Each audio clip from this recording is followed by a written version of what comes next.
A multi-million shilling urban centers upgrade project initiated 3 years ago in Laikipia County is in limbo after the current administration gave it a wide berth. The Smart Town project was the brainchild of former Laikipia Governor Nderitu Mureithi, and had it come to fruition, it would have seen key rural markets obtain immense infrastructural advancement at a cost of 1.6 billion shillings.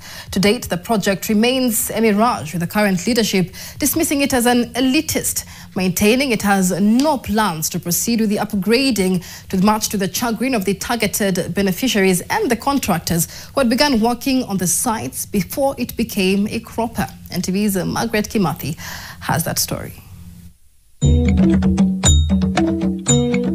Funding for the project was through domestic infrastructure bond, where the process of borrowing this development capital was initiated in 2021 and received an approval from the County Assembly, the Intergovernmental Budget and Economic Council (IBEC), the Cabinet under the chairmanship of the President, and a guarantee from the National Treasury.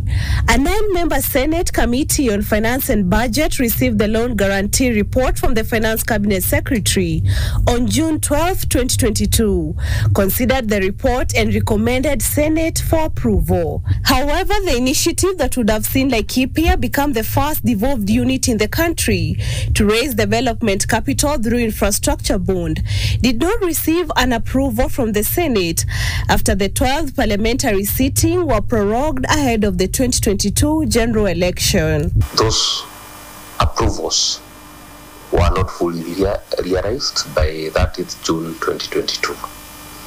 So by the beginning of 1st July 2022-2023, the budget lapsed without incorporating the infrastructure bond.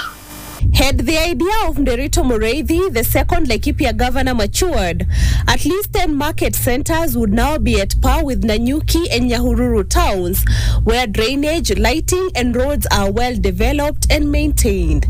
In justifying the borrowing of the funds, the then governor said the decision was informed by the 5-year county development plan, which was clear on what the people wanted. Smart Town inaenda namna hii. Town lazima ipangwe vizuri. Town ikipangwa vizuri, physical planning ikiwa approved, ndio inatuwezesha kupatia nyinyi cheti miliki, yani title deed. Ya pili, barabara hizi zinyoroshwe, itengenezwe vizuri, drainage iwekwe. While Mureithi's administration defended the Smart Town initiative as a commercially viable project aimed at addressing the needs of the people, the current administration terms it as a non-priority that would only burden not only the targeted beneficiaries, but the entire population of about 500,000 people with heavy taxes to repay the loan. Whereas the Smart Town was a good and noble idea, it was not ranking in the people's priority. The people did not prioritize smart towns as their priority, and our focus, as it is to ensure that the people are able to really undertake commercial activities. At Oljabet Market, one of the smart towns piloted in the project and funded by the Kenya Devolution Support Program to the tune of 200 million shillings in 2021, traders and locals said they were yet to get full benefits envisaged in the Smart Town project. Oljabet town is well tarmacked, parking lots well marked, drainage system well developed, and streets well lit, but there was no sign of vibrant commercial activities. Smart Town ilifanyiwa 2021, imekuwa ya manufaa kwa wakaazi hapa, lakini imekuwa na challenges. Juu mahali ilikuwa inafaa ifike haikufika.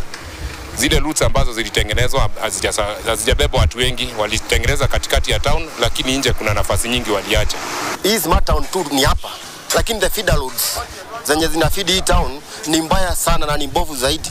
Sasa tunaambia serikali kama inua hii biashara kidogo.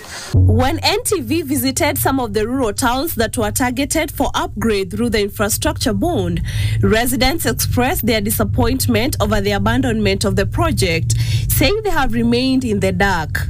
Alikuwa anasema atajenga soko ndani, sijui na hatia, na choo hatuna, ingekuwa ni soko ya aina gani hiyo?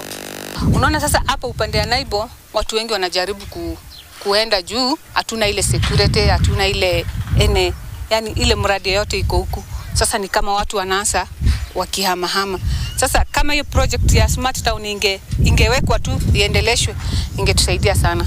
So we cannot really say that this Smart Town has changed the economic activity or has increased the economic activity.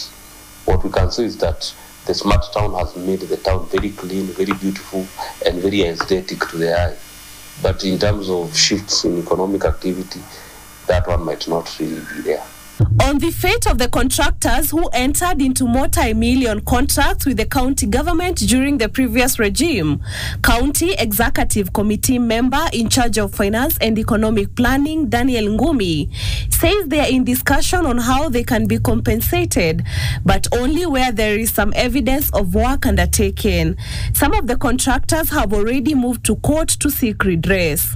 Margaret Kimathi, NTV.